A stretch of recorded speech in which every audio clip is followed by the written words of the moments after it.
isagii waxay ku noqotay ama kaag yaab oo meeshii wuxuu ka bilaabay diidmo naagteeda waa jeclahay ma furaayey saan waaye is adkees ayadana waxay soo istaagtay ma raba ninkaas har iyo habeen sidaas ooba iiga dhintaba ma u baahni naagtiisa ku ogahay amaana isiiyo ninkan waxaan ku eri gabadhii furiin ay soo istaagtay asagana diidmo soo istaagay adiga sheekadii way cuslaatay ilaa maxkamaday tagtay ninkan waxaa ku dhahay welwelka adduunka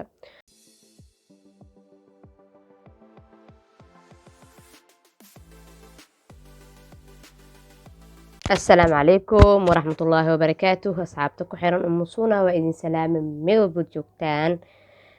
asxaabteyda qaaliga waa idin salaamay waa mahadsantihiin dhammaantiin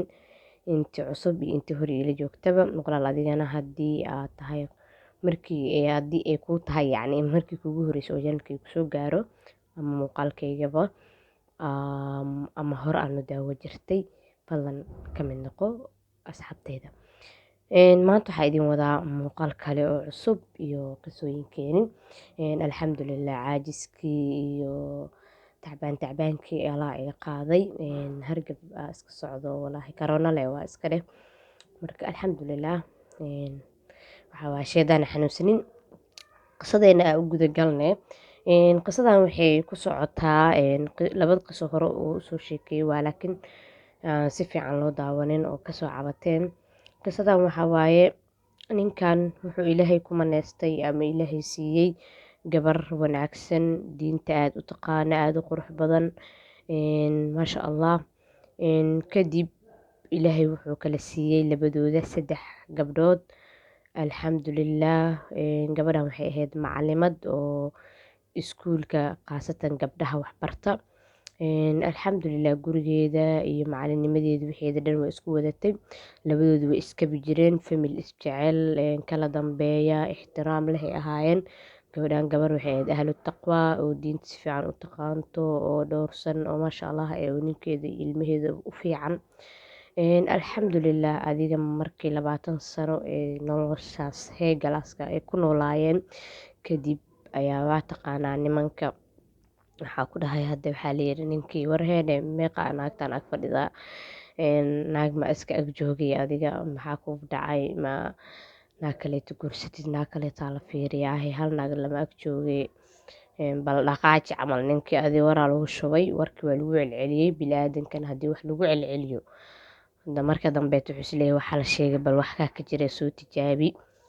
andan ninkan sidiiuu yeelay xaaskiisu u yimid wuxuu ku yidhi dee walaaley waxaan rabaa inaan guursado maxaa layidhahda afar ilaahay ii baneeyey dee waxaa layidhahdaa waan guurso rabaa yaa ayaa lagu yiri noo ninkan waa guursanay miyaa inaan guursadaa rabaa marka inaa ogaatid waaye marka saas ula soco afar ilaahay ii baneeyey waan guursanayaa waxaa lagu dhahay afar muu ilaahay kuu baneeyey haa ma guursanaysaa haa anigana waxaa layidhi ilaahay wuxuu ii baneeyey waxyaabo kale nolosha ammaanta ku noolnahay nicmada aa haysano wax naga maqan ma jiraan naag kale waxaa u raadinaysid ma garanayo walaalow nicmadeena hanaaga burburinin mayoo dhah nin meelu caddahay soomaali waxay tiri meeli ka madow wuxuu yidhi maya aniga inaa guursadaa rabaa marka waxay tiri okay hadda inaa guursatid damacdid noloshaan ma sii jiri doonto iyo nicmadan iyo farxadan iyo sacaadadan maanta ku noolnahay anigana ilaahay waxyaabo kale ii baneeyey waadna arki doontaa haddii aad samaysid ma ka masiirin naagtaas aan guursanayaa yacni ilaa uu guurka dhaco way sugaysa adiga intuu naagta kaleeto raadinayo noloshooda caadiya u socotay wax dhiba iyo wax qaladaasa ah iyo wax hadala iyo wax oo burbura ma jirnin isagana qorshihiisa hoosuu ka watay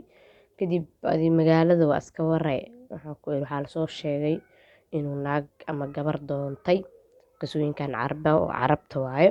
bis marka adi inuu gabar doonto markii lasoo sheegay ee ogaatay gabadhan guriga ka tagtay guriga hooyo waalidkeedii aaday bis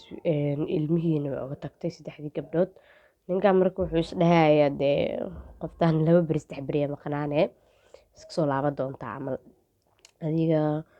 wuu ka fakfakeray, wuxuu is dhahay ayada iska imaan doonto, weligiisii adi naagtii kaleeto xiiso u hayaa mugta alaabtan xiisaha wado.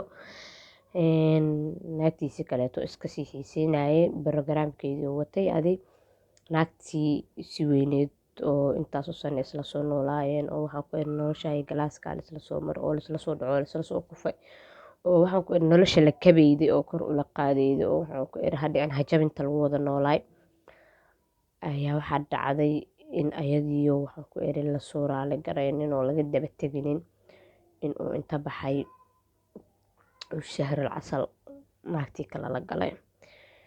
markuu yacni waa taqaanaa xiisihii iyo waxaan ku iri shahrul casalkiisa soo dhammaystay unbaa lasoo xasuustay gabadhii kaleeto iyo wanaageedii iyo nolosheedii iyo wixeedii dhammeed. kadib baa lasoo orday waxaan ku iri waa loo tegay xaaskeygaa rabaa saan waaye kan waaye adiga intuus asi u tegininbo astaqfirullah walaalkeed markuu soo laabtaba ee maqashay walaalkeedii soo dirtay furinaa soo codsatay. isagii waxay ku noqotay ama kaag yaab oo meeshii wuxuu ka bilaabay diidmo naagteeda waa jeclahay ma furaayey saan waaye is adkees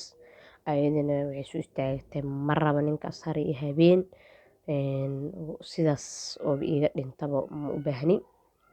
naagtiisa ku ogahay amaana i siiyo.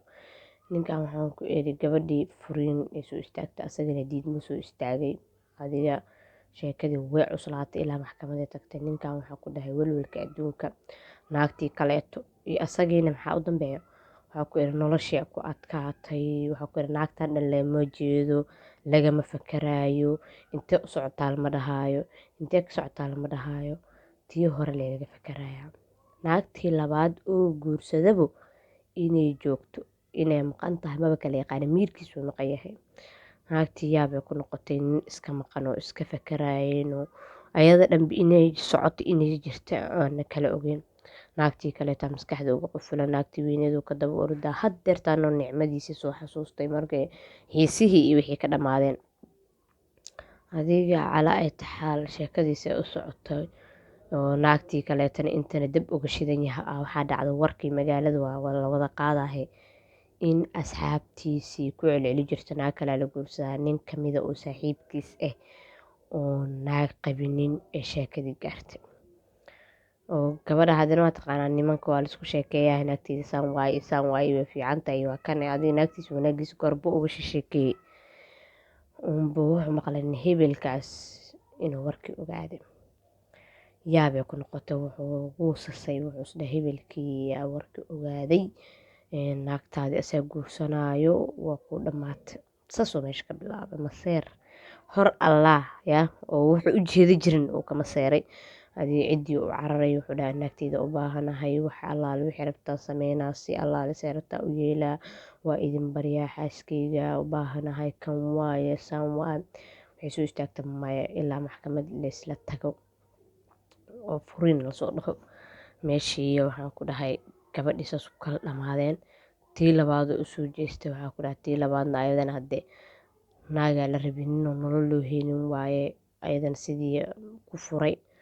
ilmihiisii 3 gabdhood xidhan kuma baahnin ayagiina hooyadeena u baahannahay waxaa ku dhahay wuxuu soo istaagay gebi maran maal lahaa meel ibra cidla caasila waxaan ku iri meel kasta waa ka gubata naagtii dambe ma leh tii hore ma leh ilmo xataa ma leh yacni noloshii dhammeed wuxuu ku dareemay riski ciqaab. kadib wuxuu soo xasuustay xadiiska nebiga sallallahu calayhi wasalam oo ahayd haddii aad haysatid gabar saalixada adduunyada dhan raaxadeeda dushaada ama korkaaga ay ku tahay wax kaa maqan ma leh.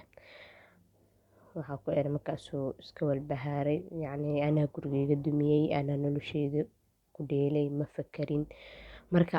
qisadeeni maanta halkaasay ku eg tahay. qisadan way dhacdaa ragga waa ku wada dhacdaa dhammaantood way ku dhacdaa nimankii ayagoo yacni xaasaskoodii koowaad jecel oo rabaan haddana ma ogi aniga waxaa fahmi lahay waxaa rabi lahaa ragga inay kasoo jaahil bixiyaan si ay gabdhaha u fahmaan ninkaasuu xaaskiisii hore rabo yacni qalbigeedina soo dejinin maxaa igu qasbi karo inaa yacni ka orodid oo naa kaleeto cusub hadda u orodid ayadii dhammeed aa ilowdi marka xiisihii soo dhammaadana aa soo laabatid